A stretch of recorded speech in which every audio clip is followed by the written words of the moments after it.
हमारे साथ राष्ट्रीय महिला कांग्रेस अध्यक्ष अलका लांबा जी हैं। अलका जी, आप तो लगातार पहले दिन से यात्रा में चल रही हैं। अब प्रियंका गांधी भी उतर आई हैं। ऐसे वक्त में प्रियंका गांधी आई हैं जब बिहार में हरतालिका और चौरचन जैसा बड़ा महिलाओं से जुड़ा पर्व है। क्या खास मैसेज महिलाओं को साधने की खास रणनीति है कांग्रेस की? देखिए, आपको मालूम है कि खास बिहार की बात करूं तो महिला मतदाताओं ने बढ़ चढ़कर हिस्सा लिया और ये कहा गया बिहार, मध्य प्रदेश और राज्यों में कि यहाँ की सरकार बनाने में जिसकी बनी महिलाओं की बहुत बड़ी भूमिका रही है। आप बिहार की बात करेंगे तो 1,40,00,000 आजीविका दीदियां हैं। Anganwadi, ASHA worker, mid day meal, MNREGA में बहुत से काम करती हैं महिलाएं।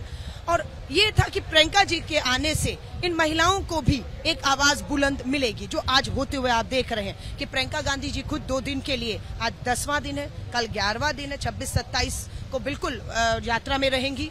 महिलाओं से आज भी आप देख रहे हैं हमारा सम्मेलन चल रहा है। पिछड़ा, अति पिछड़ा वर्ग की हमारी दलित महिलाएं आई हुई हैं। लगातार संवाद के माध्यम से उन्हें, उनकी हिम्मत, उनकी ताकत हम बनाए हुए हैं।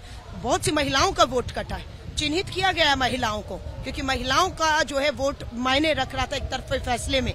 तो अभी उन्हीं का वोट टारगेट किया गया। 65 लाख जो वोट कटा है, किन किन बूथ पे कटा है, किन किन लोगों का कटा है, ये जानकारी हमें नहीं दे रहे थे ना, क्योंकि चोरी की इन्होंने। उसके बाद आपके जो है मुख्य न्यायाधीश चुनाव हमारे ने कहा कि ये सूची जारी होनी चाहिए।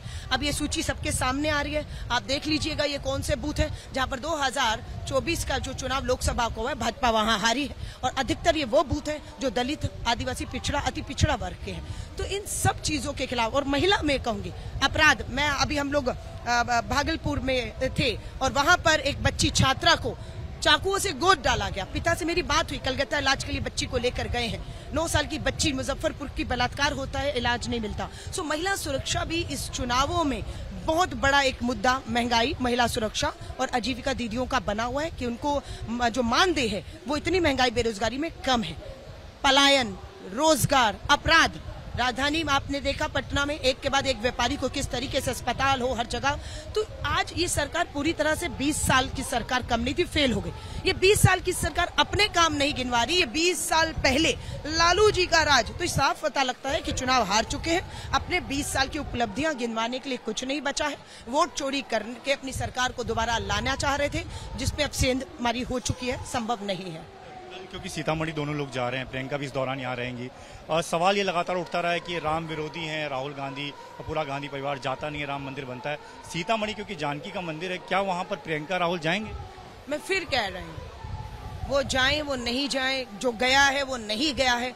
बात है कि राम राज स्थापित हो पा रहा है या नहीं। डबल इंजन की भाजपा की सरकार देश और बिहार में क्या राम राज स्थापित कर पा रही है? क्या न्याय हो पा रहा है? कि गरीब की सुनवाई हो पा रही है उस राम राज्य में, है ना? सिर्फ आप जाकर मंदिर में कहें और आप जो राम भक्त हैं, जो है उनके साथ अन्याय, अत्याचार, जुल्म करेंगे, उनकी आवाज को दबाएंगे, चोरी करेंगे, हाँ, तो ये तानाशाही है, ये राम राज नहीं है।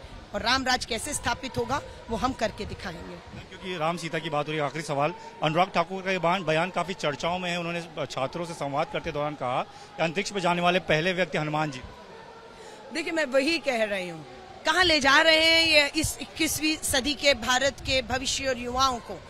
छात्र है, युवा है ना, वो आपसे सवाल कर रहा है और आप उसको कहाँ उलझा रहे हैं। अनुराग ठाकुर जी का अपना बेटा भारत में किसी सरकारी स्कूल कॉलेज में नहीं पढ़ता है, प्राइवेट में भी नहीं, विदेशों में पढ़ रहे हैं। अपने बच्चों को कैसी शिक्षा, कैसी पढ़ाई, उन्हें कहिए ना हनुमान जी क्या है। यानी कि हर चीज में धर्म, हमारे भगवानों को ले आना, धार्मिक आस्थाओं से खेलना, कोई जवाब नहीं है इनके पास। शर्म आती है कि एक युवा पढ़ा लिखा जिसका अपना बेटा विदेश में पढ़ाई शिक्षा लेता है, वही अपने ही देश में जो गरीब का बच्चा है, जो सरकारी स्कूलों में है, उनके साथ इस तरीके का संवाद करके, एक तरीके से मैं कहूंगी वही अमित शाह जी ने कहा, अंग्रेजी पढ़ने की जरूरत नहीं है, अपना बेटा अंग्रेजी बोल नहीं पा रहा है इसलिए करके। लेकिन राहुल गांधी जी की साफ है कि इंग्लिश मीडियम स्कूल होने चाहिए, आपको भाषा का ज्ञान होना चाहिए, हिंदुस्तान की भाषा हो, विदेशी भाषाएं हो, क्योंकि अगर आपको विश्व में हर हिसाब से टक्कर देनी है तो आपको ये चीजें आनी चाहिए। विश्व में हम आगे जा रहे हैं तो ये चीजें जरूरी हैं। लेकिन भाजपा अपने वो घिसे पिटे तरीकों से सिर्फ हमारे जो एक तबका है उसे वंचित रखना चाहती है और कुछ मकसद नहीं है। कैमरामैन राजेश कुमार के साथ दीपक सिंह रावत, एबीपी न्यूज, पटना, बिहार।